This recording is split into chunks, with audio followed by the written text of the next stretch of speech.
Avez-vous déjà pris le temps de réfléchir entre les lignes de l'histoire de la création dans la Genèse?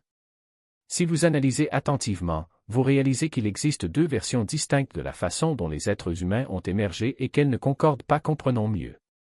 Dans le premier chapitre, versets 26 et 27, nous lisons que Dieu a dit « Faisons l'homme à notre image, selon notre ressemblance. » Et ce fut ainsi, il créa l'homme et la femme ensemble, en même temps, dans l'égalité.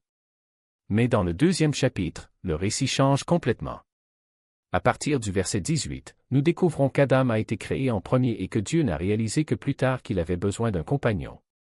Alors, il endormit Adam, prit une de ses côtes et forma Ève. Après tout, laquelle des deux versions est la bonne? L'homme et la femme ont-ils été créés en même temps ou la femme est-elle née plus tard, d'une partie de l'homme?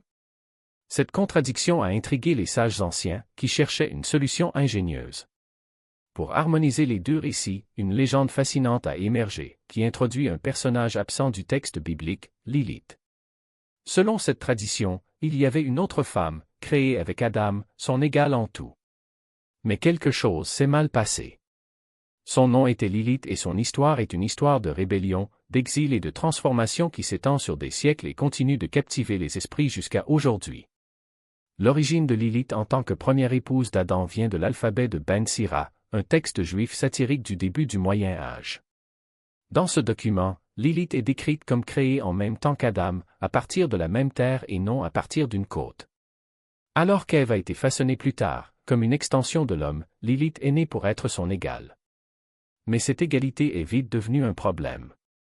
Le texte rapporte une discussion animée entre les deux sur leur rôle dans la relation. Adam voulait dominer, mais Lilith refusait de se soumettre. Nous sommes égaux, a-t-elle soutenu, car nous sommes tous deux faits de la terre. L'exigence d'égalité ne plaisait pas à Adam, qui insistait pour qu'elle se couche sous lui pendant l'intimité, une exigence claire de soumission. Lilith, cependant, ne l'a pas accepté. Dans un acte de rébellion, il prononça le nom sacré de Dieu et s'enfuit du jardin d'Éden. Son attitude n'était pas seulement un refus d'Adam, mais une puissante affirmation de son autonomie. En invoquant le nom divin, elle a démontré un lien profond avec le sacré et le courage d'utiliser ce pouvoir pour rompre avec une situation qu'elle jugeait injuste. Dans la tradition juive, le nom de Dieu est sacré et ne doit pas être prononcé en vain. Le geste de Lilith était donc un défi non seulement à Adam, mais à l'ordre patriarcal lui-même qui le plaçait au-dessus d'elle. Elle se considérait comme son égale, avec les mêmes droits et la même autorité. Après avoir invoqué le nom divin, Lilith quitte l'Éden et se réfugie sur les bords de la mer Rouge, lieu associé au désert et au surnaturel dans la pensée juive ancienne.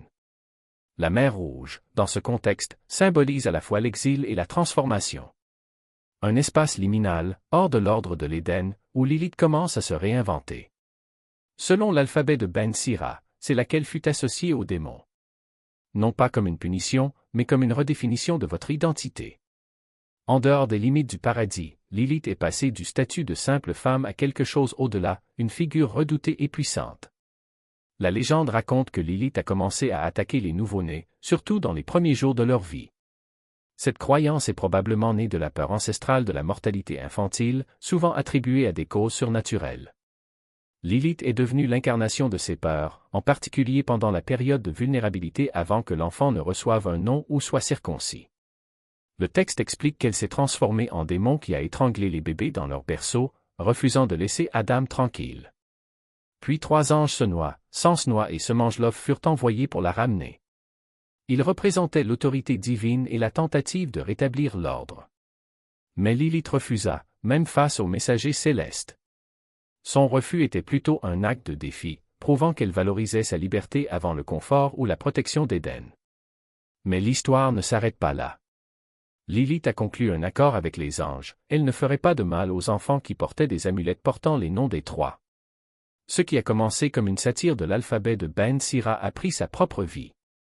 Lilith est devenue un symbole de résistance, d'indépendance et d'exil. Il n'est pas difficile de comprendre pourquoi son histoire résonne encore aujourd'hui. Dans le Zohar, l'un des textes fondamentaux de la mystique juive, elle prend une autre dimension. Ici, Lilith est dépeinte comme une tentatrice démoniaque, une force de convoitise et de destruction qui attaque les hommes et menace les femmes pendant l'accouchement. Le Zohar la décrit comme une créature qui erre la nuit, tentant les hommes au péché et utilisant leur sperme pour engendrer une progéniture démoniaque. Un passage dit « Elle erre la nuit, dérangeant les enfants des hommes et les provoquant à se corrompre ». Cette représentation transforme Lilith en symbole d'une sexualité sauvage, une peur profonde dans les sociétés patriarcales, où les femmes qui revendiquent le pouvoir sur leur corps et leurs désirs étaient considérées comme des menaces. Dans le même temps, son lien avec la natalité et la mortalité infantile reflète les craintes réelles de l'époque. La mort des bébés était une tragédie courante et Lilith est devenue une explication surnaturelle à cette souffrance. Le Zohar l'associe même à Samaël, figure démoniaque parfois identifiée comme l'ange de la mort. Ensemble, ils forment un sombre contrepoint à Adam et Ève, représentant le chaos et la destruction par opposition à l'ordre et à la vie. Mais Lilith ne se limitait pas au folklore. Son nom apparaît dans certaines traductions de la Bible, notamment dans Ésaïe 34, 14. Le verset décrit une terre désolée, habitée par d'étranges créatures.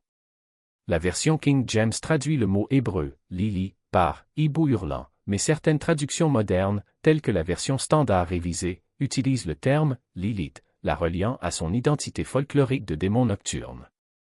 L'extrait dit « Les bêtes du désert rencontreront les hyènes, le satyre criera à son compagnon, Lilith y atterrira également et trouvera du repos. » Le contexte renforce l'image de Lilith comme créature de l'ombre, être venue du désert, hors des limites de la civilisation. Son histoire est le miroir des peurs et des aspirations humaines. Lilith a défié l'ordre établi, a refusé de se laisser subjuguer et a payé le prix de son acte de liberté.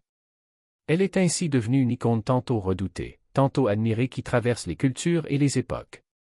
Que ce soit comme symbole de rébellion féminine ou comme force indomptable de la nature, Lilith continue de nous fasciner, nous rappelant que les récits anciens ont encore beaucoup à dire sur qui nous sommes et ce que nous désirons. De chaos et de désolation, une représentation parfaite pour ceux qui ont osé abandonner l'Éden pour vivre selon leurs propres règles. Le plomb, un matériau sombre et lourd, la lie à la nuit et au danger, renforçant son rôle de prédateur impitoyable dans la tradition juive ultérieure. Ce lien biblique ancre son histoire dans l'imaginaire théologique de l'ancien Israël, mais laisse la possibilité aux générations suivantes de la réinventer. Pour comprendre Lilith dans son essence, il faut revenir à ses racines les plus profondes. Son nom et ses caractéristiques sont intrinsèquement liés aux Lilu, classe de démons féminins issus de la mythologie mésopotamienne. Ces entités, associées au vent nocturne, parcouraient les lieux désertiques, attaquant les hommes, les femmes enceintes et les nouveau-nés. Une ancienne formule acadienne les décrivait comme « ceux qui volent à travers les fenêtres et dérangent la maison ». Avec des caractéristiques semblables à celles d'un oiseau, son iconographie fait écho à l'image de la chouette d'Ésaïe 34, 14, suggérant que la Lilith juive a hérité d'une grande partie de ses mythes ancestraux. Au fur et à mesure que ces récits furent absorbés par le folklore hébreu, Lilith se transforma en une figure unique, mêlant rébellion, danger et surnaturel. Le Talmud babylonien offre une autre facette d'elle, non plus comme la première épouse d'Adam, mais comme une entité nocturne et menaçante. L'un des avertissements les plus connus prévient, il est interdit à un homme de dormir seul dans une maison, de peur que Lilith ne le trouve. Ici, elle incarne la séduction et la prédation, exploitant la vulnérabilité humaine pendant la nuit, une période où, croit-on, nous sommes les plus sensibles à ces tentations. Cette représentation, combinée à son rôle de menace pour les enfants et les femmes enceintes, a consolidé Lilith comme symbole de peur et d'avertissement dans la tradition juive. Mais pourquoi son histoire résonne-t-elle encore aujourd'hui? À première vue, cela ressemble à un vieux conte moral, un avertissement contre la rébellion et les femmes indomptées. Cependant, quand on y regarde de plus près, cela révèle bien plus que cela. Lilith incarne la dualité, liberté et danger, autonomie et exil, pouvoir et solitude. Elle est le miroir de la lutte humaine entre individualité et appartenance, entre soumission et défi. Pour certains, elle est une méchante, un démon qui incarne le chaos et la destruction. Pour d'autres, elle est un symbole d'autonomisation, une femme qui a refusé d'accepter un rôle inégal, même si cela signifiait perdre le paradis. Son récit a été sauvé par des écrivains et des artistes féministes comme une allégorie de la résistance aux normes patriarcales. Aujourd'hui, Lilith est devenue une icône culturelle, représentant la lutte pour l'égalité et le courage d'exiger le respect, même lorsque les conséquences sont dures. Ce qui le rend vraiment fascinant, c'est sa complexité. Elle n'est pas seulement une épouse capricieuse, un démon ou un symbole féministe, elle est tout cela et bien plus encore. Son histoire nous invite à interroger les limites entre le bien et le mal, le chaos et l'ordre, le mythe et la réalité. Elle nous montre comment les récits se transforment au fil du temps, reflétant les peurs, les valeurs et les aspirations des sociétés qui les racontent. Même si ses origines remontent à des textes anciens, son parcours est loin d'être terminé. Lilith perdure dans la littérature, l'art et la culture populaire, nous rappelant le pouvoir des mythes pour façonner notre vision du monde et de nous-mêmes. Il y a tellement de choses à découvrir dans votre silhouette. La voyez-vous comme une méchante, une héroïne ou quelque chose entre les deux? Le débat est ouvert et le choix en dit long sur qui nous sommes.